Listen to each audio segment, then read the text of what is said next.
इस लड़ाई को लड़ने के लिए हमें एक प्रशिक्षित कार्यकर्ता, हमें एक अनुशासित सिपाही बनना पड़ेगा, क्योंकि ये लड़ाई हमसे पहले 100 वर्ष पहले जिन लोगों ने शुरू की थी वो चंद्रमा पर पहुंच चुके हैं। अभी हम ठीक से जमीन पर भी नहीं खड़े हैं।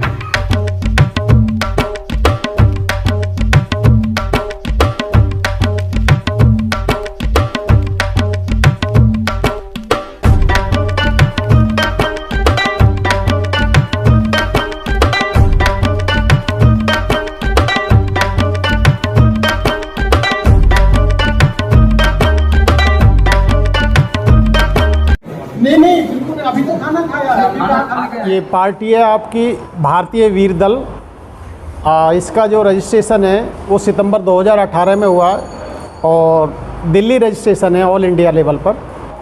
और प्रथम चुनाव विधानसभा मध्य प्रदेश 2018 का पार्टी ने लड़ा है, जहां पर लगभग 12 सीटों पर हमने अपना रिप्रेजेंटेशन दिया। वो ज़्यादातर हमारे जो कैंडिडेट थे वो उन वर्गों से थे जो कभी जिनको इस अपॉर्चुनिटी नहीं मिली देश की आज़ादी से आज तक। विधानसभा 2022 उत्तर प्रदेश में पार्टी ने अपना रिप्रेजेंटेशन पश्चिमी उत्तर प्रदेश की मेरठ की हस्तिनापुर विधानसभा और आगरा के फतेहाबाद सीट से हमने कुछ गठबंधन में चुनाव लड़ा। जब राजनीति आप जाति के नाम पर करते हो, राजनीति धर्म के नाम पर करते हो, तो उन जातियों की गिनती भी करा दीजिए इस देश में, और उस गिनती के आधार पर जिसका जितना हक बनता है इस देश के संसाधन में, इस देश की नौकरी में, इस देश के व्यापार में, इस देश के हर उस सिस्टम पर जो खेल है या पत्रकारिता है, तमाम लोगों का रिप्रेजेंटेशन होना चाहिए। जब इस देश के अंदर टिकटों का वितरण होता है तब भी जाति का अनुपात देखा जाता है। अगर जाति इतनी महत्वपूर्ण चीज़ है तो फिर इस जाति की गिनती कराने में सरकार क्यों डरती है। इस भारतीय वीर दल के बैनर के माध्यम से हमने दिल्ली में भी और पूरे देश में ज्ञापन के माध्यम से जातिगत जनगणना, सबकी संख्या के अनुपात में हिस्सेदारी, इस लड़ाई को लेकर कमज़ोर वर्ग है अंतिम व्यक्ति तक इस मिशन को, अभियान को ले जाने का काम कर रहे हैं। क्योंकि ये पार्टी उत्तर प्रदेश, मध्य प्रदेश, राजस्थान, छत्तीसगढ़, हिमाचल, उत्तराखंड तक अपना वर्चस्व कायम कर चुकी है, मगर दिल्ली में हमारी हम कमज़ोरी कह सकते हैं कि हम लोग ठीक से एंट्री नहीं कर पाए थे। आज हमारी वो कमी जो है नंबरदार जी और तमाम टीम ने भाई राजेंद्र जी राजे जी के माध्यम से, उनके आह्वान पर, उनके आयोजन पर हम लोग यहाँ पहुँचे और जो फूल मालाओं से, पगड़ी से जो सम्मान हमारी पूरी टीम को दिया है, इनके बड़े आभारी हैं। और आज लगभग आपने अभी कवर भी किया होगा, लगभग 50 लोगों ने भारतीय वीर दल का दामन थामा है। मध्य प्रदेश में पार्टी का जो प्रचार स्तर पर और संगठन स्तर पर बहुत मजबूत स्थिति में एक संगठन खड़ा हो गया है। उत्तर प्रदेश के पश्चिमी उत्तर प्रदेश सहारनपुर से लगाकर और संभल, अमरोहा, मुरादाबाद, गाज़ियाबाद, गौतम बुद्ध नगर, इधर आगरा, फतेहाबाद, झांसी, जालौन तक लगभग पश्चिमी उत्तर प्रदेश के लगभग 12-13 ज़िले ऐसे हैं, 13-14, जिनमें हमने संगठन को जिला और ब्लॉक स्तर भी खड़ा कर लिया है। जहाँ तक बात है अभी पीछे चुनाव हमारा हिमाचल प्रदेश में, तो वहाँ पर चंबा सीट है हिमाचल में। इसी विधानसभा चुनाव में हमने हिमाचल में भी रिप्रेजेंट किया अपनी पार्टी को। 6 राज्यों में हमने संगठन को खड़ा किया है और आज दिल्ली में भी हमारे लिए बड़ी उपलब्धि कह सकते हैं कि आज इतनी बड़ी संख्या में पार्टी के साथ बहुत ही मौजूद और समाज के ऐसे लोग जो बहुत ही प्रतिष्ठित हैं, जिनका समाज में एक बहुत बड़ा पहचान है, इन लोगों ने पार्टी का दामन था। अब अपने हक अधिकार की लड़ाई में हम लोग जो इधर उधर से चारों तरफ से घूमते घूमते अपने मुख्य केंद्र बिंदु पर पहुंच चुके हैं। निश्चित तौर पर एक बड़ी ताकत जो भारतीय वीर दल की बन गई है। इस मूवमेंट को दिल्ली से लगभग 250 किलोमीटर 300 किलोमीटर दूर से स्टार्ट किया था और लगभग वो टारगेट हमारा कवर हो गया है, चाहे इधर अमरोहा में या इटावा में, झांसी में, जालौन में, सहारनपुर में, इधर पानीपत में, कैथल में, करनाल में।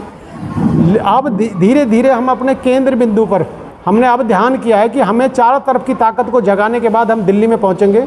दिल्ली का मालूम है बहुत जागरूक लोग हैं, एक ही आह्वान पर खड़े हो जाएंगे। और जब संख्या बल का बात है, दिल्ली के रामलीला मैदान को एक आह्वान पर जिस दिन हमने भर दिया, बड़े सिरों की संख्या गिना दी, उस दिन देश की राजधानी की आवाज़ जो BBC लंदन में दिखाएगा और देश में एक बहुत बड़ी परिवर्तन आएगा।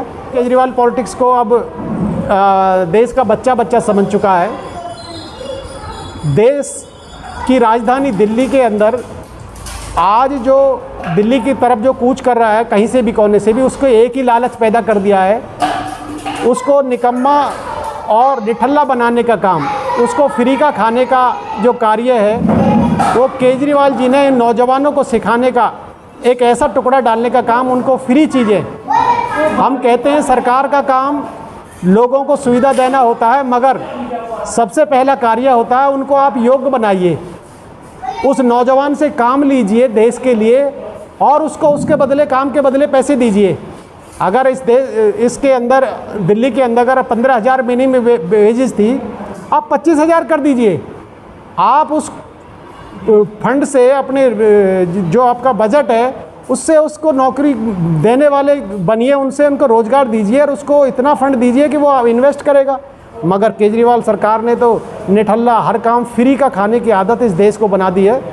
केजरीवाल ने उस टाइम देश को परिवर्तन का नारा दिया था, जैसे इसके विधायक जीतते हैं तो राज्यसभा में बड़े बड़े उद्योगपति, पूंजीपति और एक ही वर्ग के लोगों को राज्यसभा में भेजने का काम कर। सचिन पायलट जी और गहलोत जी, सचिन के पीछे एक बहुत बड़ा फॉलोवर है, बहुत बड़ा लंबे समय से इंतज़ार था देश के नौजवान, सभी वर्गों के नौजवानों को एक बहुत बड़ी चाहत थी कि सचिन पायलट जैसा एक नौजवान देश की राजनीति में उतरकर एक राजस्थान की कायाकल्प के साथ साथ एक नया विकल्प खड़ा करे। मगर देखिए, सचिन पायलट जी जिस पार्टी में हैं वो देश का बच्चा बच्चा जानता है, वहाँ एक परिवार की राजनीति होती है, उस परिवार का मुखिया सोनिया गांधी हैं। तो सोनिया गांधी के यहाँ नौकरी करना और उसके खिलाफ फिर आवाज़ भी बुलंद करना, तो मालिक अपने नौकर के साथ कैसा व्यवहार करता है, अगर उसके कहे अनुसार नहीं चलेंगे तो इसमें आज मैं ऐसा वक्तव्य दे दूंगा, बहुत सारे लोगों को ये अच्छा नहीं लगेगा, मगर जब आप मालिक की भूमिका में नहीं हैं तो आपको लड़ने का वहाँ अधिकार नहीं है। अगर आपके अंदर हिम्मत है और जज्बा है तो आज खड़ा हो जाइए। इस देश में सब लोग लड़ के अपने अधिकारों के लिए लड़ रहे हैं। इसमें गहलोत से क्या दोषी ठहराए हैं, इसमें सबसे दोषी तो हम सचिन जी के हौसले को देते हैं। इस नौजवान जो 40, 42, 45 साल का नौजवान है, जिसका इतना बार बार बेइज्जती हुई है, जिसको राहुल गांधी की सभा में डिप्टी सीएम होते हुए भी और उस प्रदेश का अध्यक्ष होने के बावजूद भी राहुल गांधी की सभाओं में मंच पर नहीं चढ़ने दिया जाता है। इतने बड़े समाज का, जो इतने बड़े समाज को रिप्रेजेंट करता है पूरे देश में, 20-22 करोड़ हिंदू, मुस्लिम, सिख, ईसाई के रूप में, आज सचिन की तरफ आशा लगाकर लंबे समय से देख रहा था। ये सचिन का अपमान नहीं है, ये इस देश का अपमान है, इस देश के उन लोगों का अपमान है जो लंबे समय से अपने आशा और उम्मीद के किरण के रूप में सचिन को देख रहे थे। वो बार बार इंसल्ट होते हैं, बेइज्जत कराते हैं, अपनी भी कराते हैं और इस समाज का भी कराते हैं। तो सचिन जी का मेरी शुभकामनाएं हैं। आप जो इस लड़ाई को लड़ रहे हैं, आप एक स्वतंत्र लड़ाई लड़ें और अपने बड़ी आशा है, अपेक्षा है इस समाज को। इस देश के अंदर ऐसा वर्ग है जो आपके लिए इंतज़ार में है कि कब ये खड़ा होगा। इसमें किसी जाति की बात नहीं कर रहा मैं, हर वर्ग का, हर जाति का, हर धर्म का नौजवान चाहता है। जो राजेश पायलट जी की जो विरासत थी, जिन्होंने कांग्रेस के खिलाफ खड़ा होकर आखिरी पल तक उन्होंने संघर्ष करके अपनी बात को मनवाने के लिए जो ताकत दिखाई थी, दुर्भाग्यवश पूर्ण हमारे लिए सबसे बड़ा सेटबैक है। इससे पहले सरदार पटेल जी की इस अकाल मृत्यु और फिर राजेश पायलट जी जो कि कांग्रेस में हर बात का विरोध कर रहे थे, ऐसे व्यक्तित्व का जाना ये समाज के लिए, इस राष्ट्र के लिए बड़ा नुकसान था।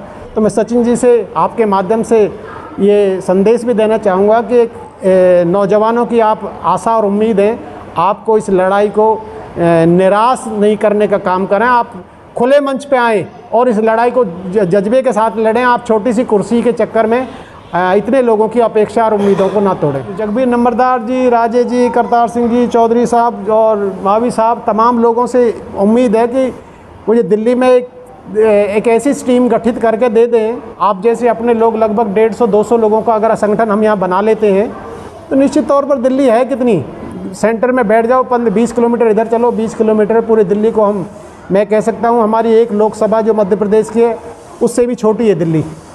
तो दिल्ली को तैयार होने में 10 से 15 दिन लगेंगे। हमें धीरे धीरे अपना सेटअप कैडर खड़ा करना उससे पहले। दोस्तों, मैंने विजय जी से बात की है तो काफ़ी अच्छे विचार हैं, मेंटली बहुत स्ट्रांग है और समाज सेवा में विश्वास रखते हैं। मैंने सब कुछ तो रिकॉर्ड किया नहीं है, पर फील किया है कि काफ़ी स्ट्रॉन्ग कैरेक्टर हैं।